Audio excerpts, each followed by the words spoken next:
Les mégalithes, ces géants de pierre, captivent notre imagination. Comment ces constructions ont-elles pu traverser les siècles depuis 6000 ans? Comment ont-elles été construites et pourquoi? Les mégalithes ont été attribués tantôt aux géants, tantôt aux fées et aux druides, parfois même aux ovnis. Nous allons aujourd'hui tenter de démêler le vrai du faux, la réalité de la légende.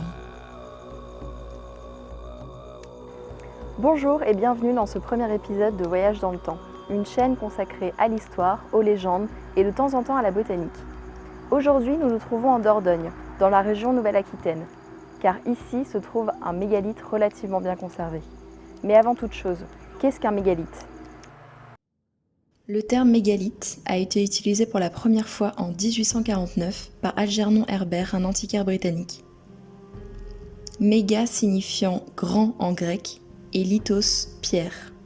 Ce sont des pierres dressées, constituées d'un ou plusieurs blocs. Il existe plusieurs sortes de mégalithes. Les menhirs sont des monolithes constitués d'un seul bloc de pierre. Ils sont parfois isolés ou en groupe, en formant des alignements. Ils pouvaient mesurer jusqu'à 20 mètres de hauteur. Les dolmens sont les constructions mégalithiques les plus répandues. Ils sont composés de pierres verticales sur lesquelles se trouvaient des pierres de couvrement. Les enceintes mégalithiques sont des mégalithes disposés en forme variable, en cercle, en demi-cercle, comme à Stonehenge.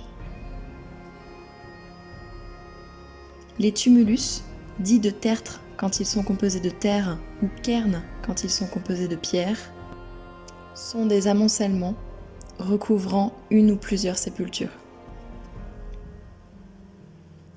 Et enfin, les stèles sont des monolithes gravés. Les mégalithes sont source de beaucoup de mystères et de fantasmes. Chaque peuple, chaque époque historique possède son lot de légendes. En France, plus particulièrement dans le département de l'Eure, ces monuments auraient servi de table ou chaise pour le géant Gargantua. En Bretagne, les pierres dressées sont associées aux druides qui se rassemblaient afin de procéder à des rituels, mais aussi aux fées et autres créatures du petit peuple. Mais qui c'était ce type? Un druide? Oh, tu vois, je suis content que tu poses la question. Ça va me permettre de me lancer dans une histoire. Une des légendes du folklore local est celle des Korrigans. Ce sont des gnomes ou des lutins, parfois bienveillants, parfois non. Quand arrive le printemps, ils ensorcellent les hommes avec leurs yeux rouges pour qu'ils dansent avec eux autour d'un feu, et ainsi augmenter leur pouvoir. Ils sont farceurs. Ce sont les gardiens des trésors censés être cachés sous les menhirs. Au Moyen-Âge, la religion catholique domine en Europe. Les mégalithes sont vus d'un mauvais œil puisqu'ils symbolisent le paganisme. Certains monuments ont été détruits, d'autres ont été enfouis au sein même des églises afin de neutraliser leur pouvoir. Les mégalithes sont présents dans les légendes celtes liées aux elfes, aux fées, aux druides. Le site de Stonehenge en Angleterre est très proche de la légende du roi Arthur. Et nous avons tous en tête la figure d'Obélix portant son menhir sur son dos dans la bande dessinée. Une image populaire qui a associé les Gaulois au menhir. Cependant, les mégalithes ne datent pas du Moyen-Âge ni de l'époque celtique. Leur construction est bien antérieure puisqu'ils ont été érigés au néolithique. Toutes les légendes dont nous avons parlé montrent bien une volonté de mystifier ce que l'on n'arrive pas à expliquer. Alors comment les mégalithes ont été construits ? Derrière moi se trouve le dolmen de Pérelave. Dû au manque de fouilles archéologiques, nous n'avons pas la date exacte de sa construction. Cependant, nous pouvons estimer qu'il date du néolithique en France. La table de recouvrement étant en grès, par sa composition et sa taille, nous pouvons estimer son poids à plus de 3 tonnes. Elle repose sur 3 orthostates qui sont en calcaire. Cependant, le pilier que nous voyons ici a été ajouté au XIXe siècle afin de consolider la structure. Quand on se rend compte de la taille et du poids de ces pierres, on est en droit de se demander comment les hommes du néolithique ont réussi à les extraire, mais surtout à les transporter, parfois sur de très longues distances, avec le peu de moyens à leur disposition. Les outils utilisés étaient principalement des pics en bois de serre qui permettaient de déchausser les blocs de pierre et des omoplates de bœuf pour déblayer. Les roches étaient extraites en fonction de leurs propriétés physiques. Il existe des roches plus ou moins dures.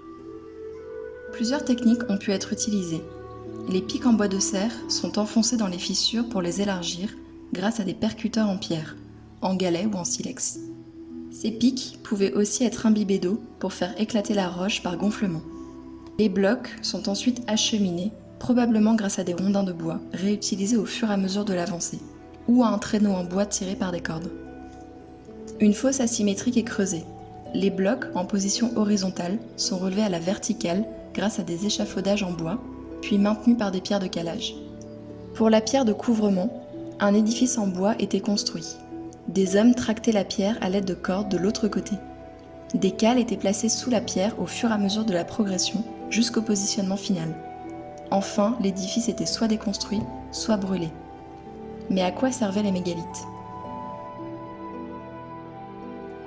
Les plus anciennes traces de construction mégalithique datent du 5e millénaire avant notre ère, bien antérieures aux Celtéo-Gaulois, durant le Néolithique, une période de grands bouleversements. Elle se situe environ entre 5800 et 2500 avant notre ère en France, mais à des dates variables dans d'autres parties du monde. Les premiers vestiges du Néolithique se trouvent au Moyen-Orient, aux environs de -12 000 avant notre ère, plus précisément dans le Croissant fertile, un nom donné à cause de la forme en croissant de cette zone géographique, qui regroupait un ensemble de terres fertiles propices aux cultures. En effet, c'est durant cette période que les fondements de notre société se sont instaurés. L'homme est passé du statut de chasseur-cueilleur, avec un mode de vie nomade, à celui d'éleveur et d'agriculteur, un mode de vie sédentaire. La population a augmenté. Des habitats plus durables sont construits. On constate l'émergence des premières villes et des premiers villages. Auparavant, l'homme était totalement intégré dans son environnement. Au fur et à mesure qu'il se sédentarise, les phénomènes naturels, comme les saisons, la pluie, le vent, les inondations et les sécheresses, échappent au contrôle et à la compréhension des hommes, dont ils sont à la fois victimes et bénéficiaires. Afin de pallier à ce manque de connaissances, et pour expliquer ce qui était alors inexplicable, ils ont imaginé des divinités anthropomorphes, des êtres supérieurs immortels. Il est alors important d'honorer les divinités par le biais de rituels et d'offrandes afin qu'elles soient plus clémentes. La mort est sacralisée. On observe une volonté de mise en œuvre de maisons des morts. La plupart des mégalithes sont des monuments funéraires qui pouvaient accueillir plusieurs sépultures. Dès 1850, des fouilles archéologiques de dolmens ont permis de mettre au jour des objets qui accompagnaient les défunts dans la mort, comme des armes, des restes d'animaux, des os, des dents pour les hommes, et des parures, bijoux et objets du quotidien pour les femmes. D'autres, comme les cairns gravés de Gavrini, sont purement symboliques. D'autres encore, comme le site de Karnak, servaient probablement d'observatoire astronomique. Les hommes observaient les levées et couchers de la lune et du soleil, une utilisation intimement liée à l'agriculture, au cycle des saisons et au temps qui passe. Les plus importantes destructions des mégalithes ne sont pas dues au temps, mais aux hommes. Dès le néolithique, certains sont ensevelis ou réutilisés pour la construction d'autres monuments funéraires. Durant l'Antiquité, ils sont pillés. Au Moyen-Âge, l'Église condamne les cultes païens et ordonne leur destruction, leur christianisation ou leur ensevelissement. Au XVIIIe siècle, la celtomanie, une idéologie attribuant aux Celtes la construction de mégalithes ou les origines du langage, donne un regain d'intérêt à ces pierres dressées, non sans conséquence à cause de fouilles amateurs et autres chercheurs de trésors.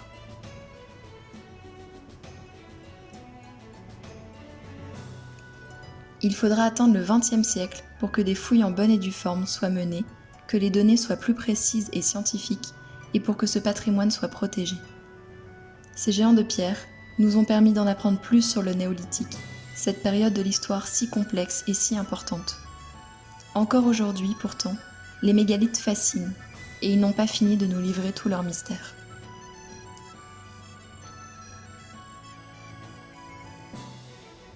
Je vous remercie d'avoir regardé cette vidéo et je vous dis à bientôt pour un prochain épisode.